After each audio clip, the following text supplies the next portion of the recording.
농작물 피해를 일으켰던 야생 노루가 지난해 적정 개체수를 회복하면서 포획이 일시 중단이 됐습니다. 제주도는 지난 6년 동안 포획한 노루를 자가 소비 방식으로 처리를 해왔는데 노루 식용을 금지한 상위법에 위배된다는 논란도 일고 있습니다. 박성동 기자의 보도입니다. 제주도 한라산의 상징인 노루. 멸종 위기에 처했다 보호운동으로 개체수가 10,000마리 이상 급격히 늘었고 농작물 피해를 일으키자 지난 2013년 일시적으로 포획이 허용됐습니다. 지난해까지 6년 동안 포획된 노루는 7,000여 마리. 이 가운데 87%가 자가 소비, 대부분 식용으로 처리됐습니다. 하지만 이 조치가 야생생물보호법을 위반했다는 지적이 제기되고 있습니다.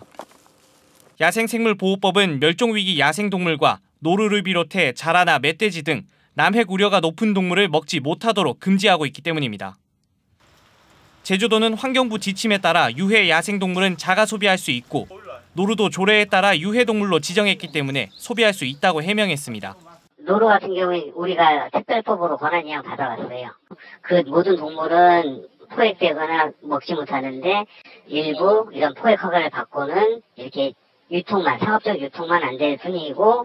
하지만 업무 지침이라도 상위법을 어기지 않는 범위 안에서 따라야 하는데 이를 고려하지 않은 겁니다.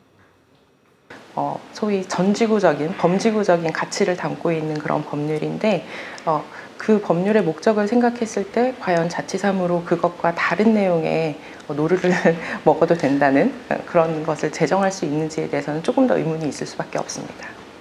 노루는 시중에서 보양식으로 알려져 있는데 식용을 금지하지 않아 소비를 부추기는 데다 최근에는 야생동물을 잡아먹는 행위가 코로나19의 원인으로 지목되는 등 추세에도 역행한다는 비판이 나오고 있습니다.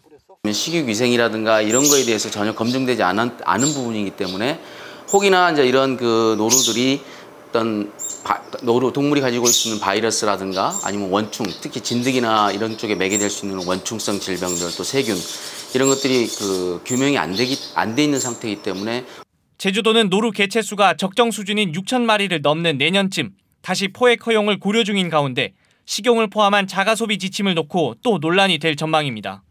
MBC 뉴스 박성동입니다.